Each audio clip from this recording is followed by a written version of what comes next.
This is the home of the common Joe and the common Sally in the know, even more so than all those media talking. I was going to take a few more days on my vacation, but I had to come back early because I made a promise to all those Oklahoma fans out there that whenever Linky Boy, Tebow, TBOW, the bitch out west, that being Lincoln Riley, or that entity called the USC Skittle Shitters, or Mary Caleb Williams Fingernails, put their mouth on Oklahoma, that I would call them out. And it seems as though, once again, Mary Caleb Williams Fingernails can't keep his mouth shut and can't keep his cocksucker shut, as he said some stuff about Oklahoma once again. We're also going to talk about the possibility that the Texas A&M to the Big Ten thing is starting to catch legs and it's gaining a little traction. Let's talk about it.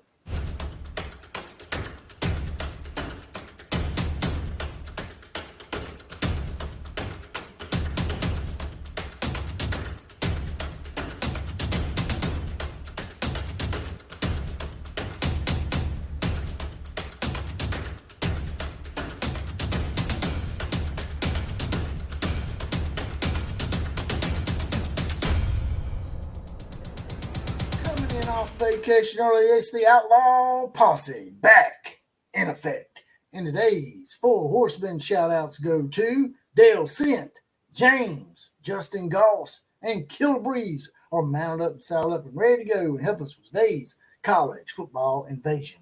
And we have a new Outlaw Posse member to deputize today. Rob McGuire now has his badge. He's deputized, and he will now be a random four horseman shout out as well as possibly be the comment of the day. We also had a few donors to the show this past month. Old 56 timer, JD Wilmoth, and the Rhino 26. Appreciate the hell out of that, guys. Also, I can be reached on Twitter, aka X, at OCF Production. This comes from ML Football, which is a reputable X account that's associated with NFL. Says, wow, Caleb Williams was extremely angry with Oklahoma that he did not get to start immediately over Spencer Rattler, who was projected to be a first-round pick in the NFL that year. He said it hurt him because I was the best in the country. He was on Ryan Clark's show on ESPN saying that. Now, to Ryan Clark's credit, he did press him on it and ask him why you would think something like that. Coming in, the guy's the incumbent. He's had a year in the system. He's got a head start on him. And all he could come back was a bunch of mumbling and stuttering. You could tell it was a sad attempt at some kind of coach speak. Basically said that, he went to spring practice, done some reps, and he felt like that he had outshined him in spring practice as a true freshman and that he should be the starter. Well, just because you think something to be true, Caleb, doesn't necessarily mean it's so, Mary Caleb Williams Fingernails. You and your helicopter daddy, Carl, y'all got unrealistic expectations most of the time. And it's come back to bite you quite a few times already on the college football scene. Now,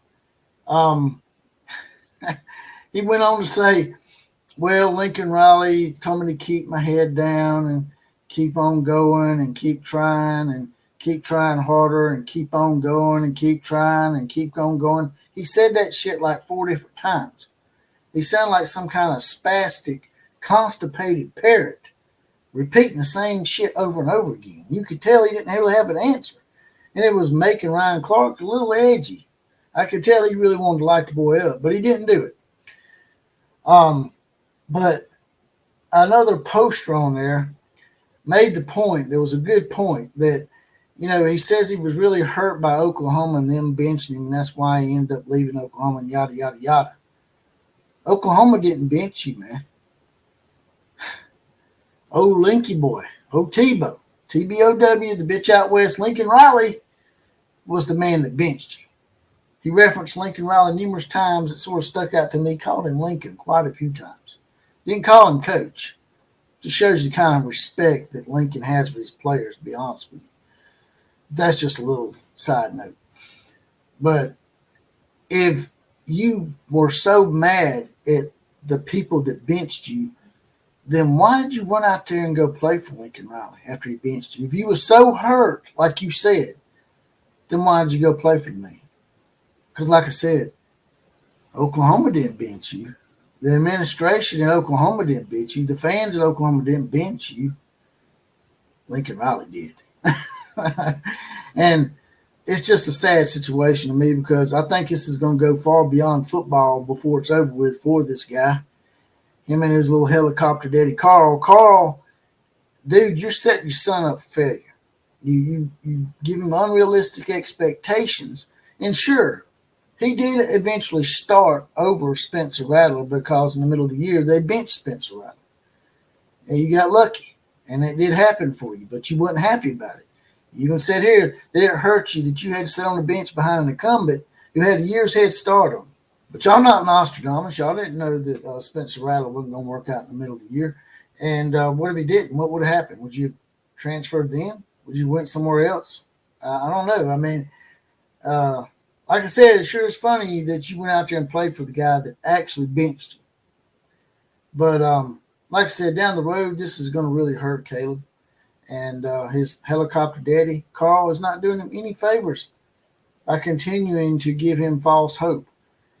He's going to have to realize that when he gets in the NFL, if he has those kind of mental breakdowns, the fans in those big cities like Chicago and Philadelphia and places like that, New York, Los Angeles, they're unmerciful, Carl. So if I was you, I would start giving your son better advice instead of living through him vicariously, which is what a lot of these parents do. And don't get me wrong, there's nothing wrong with caring about your kid and wanting the best for them and wanting them to succeed and do really well at their chosen career.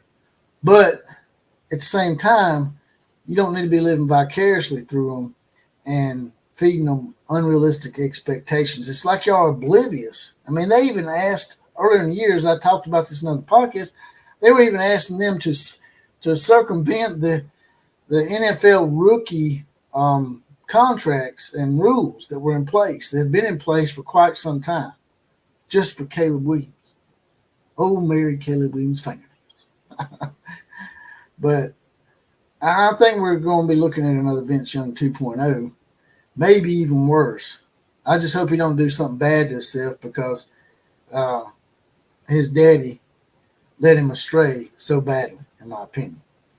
Now let's get to those Texas A&M Aggies who are an entirely different case of wet diapers. But before we get to that, let's get to the comment of the day. That comes from Denizen. Denizen says, I might have said this before, but I wish OU would hold off going by SEC rules and grab that 4-star offensive lineman from Texas that's in the transfer portal. Then he goes on to say, I actually kind of admire Arch for sticking around. Loyalty is hard to come by these days. That was a two-parter. He was referring to the rule in the SEC that if you transfer to another team within the SEC, you actually have to sit out a year and you can't play immediately. And Oklahoma has already started to adhere by those rules, even though they're technically not in the SEC. I think it's in July. And the last part of that was the fact that Arch Manning has not transferred out, and he's stuck it out, and he's rode the bench behind Quinn Ewers. Now, for those Texas A&M Aggies, let's bring up a little something for y'all on here. It says here from Greg Swain. Greg Swain is a pretty reliable guy. He's been on the breaking edge of a lot of conference realignment talk. He said, I received an email 10 minutes ago from our Chicago Big Ten source that said the Big Ten will definitely have a Texas school by 2026. As we reported months ago, Texas A&M and the Big Ten have been having serious third-party talks over 6 months. Notice he says third party because you're not allowed to tamper with another school. So, they don't want to get them in trouble for tampering, which is what they're doing. They're tampering. They're just doing it through a third party, right?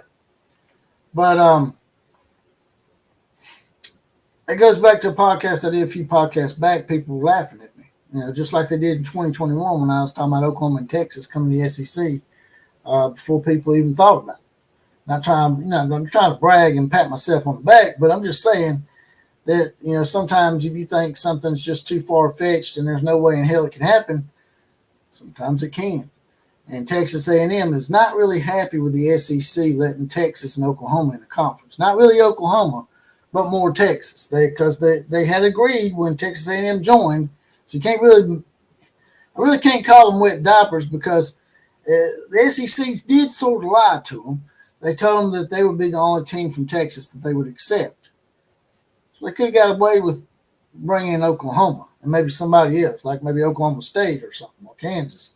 But they said they weren't going to bring Texas in. They did. So Texas A&M a little pissed off about it. They went ahead and voted them in because they didn't want to be looking like the oddball out, I reckon. But I'd heard Texas A&M and South Carolina were both on the cusp of not voting for that to happen, but it wouldn't have mattered because they would have had enough votes to get the two teams in. So now Texas A&M is thinking, you know what, maybe I'll just join the Big Ten.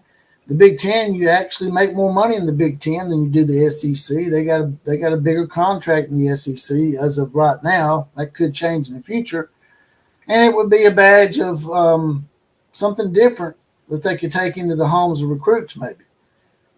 Maybe that's what they're thinking.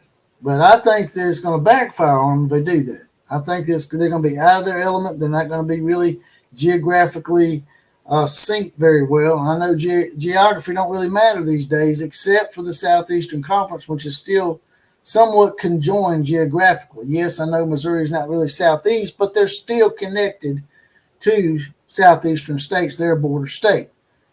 It's just like with Nebraska. Texas A&M needs to look at Nebraska and say, damn, Nebraska was once a powerhouse.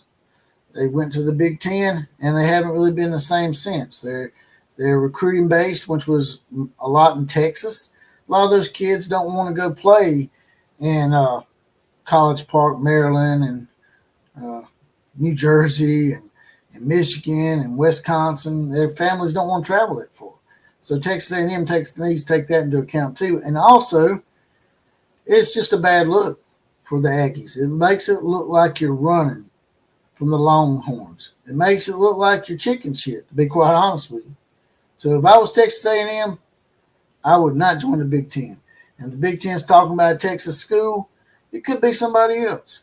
It could be Houston. But I don't know if Houston has an AAU accreditation that they like so much, supposedly. We all know it's a farce. But maybe there's another Texas team they're thinking about. But like I said, I think it's a bad idea. And that's all I got to say about that. If you don't mind, there's a little heart down here with a money dollar sign in the middle. If you want to make a one-time donation to the program, help me keep the lights on around here, smash that heart, throw a few dollars in the coffers. Also, you can join the Outlaw Posse, as I said before. It's now $2.99 a month, 75 cents a week. It's a little join button, next subscribe button. Two different things completely. You get your badge, you get deputized. You get a random 4 horseman shout out as well as possibly be the comment of the day like Denison was. And also the big 4, which are all free. Like, share, comment, and subscribe to this channel. Sharing and subscribing are the 2 biggest ones. Sharing is caring. Get this party crunk. Let's get more people up in here before the new college football season starts. And there's going to be a lot of new stuff going on this year, especially with the 12-team playoff. And with that, I'm out of here. KMCA to all the other teams. Class is now officially dismissed.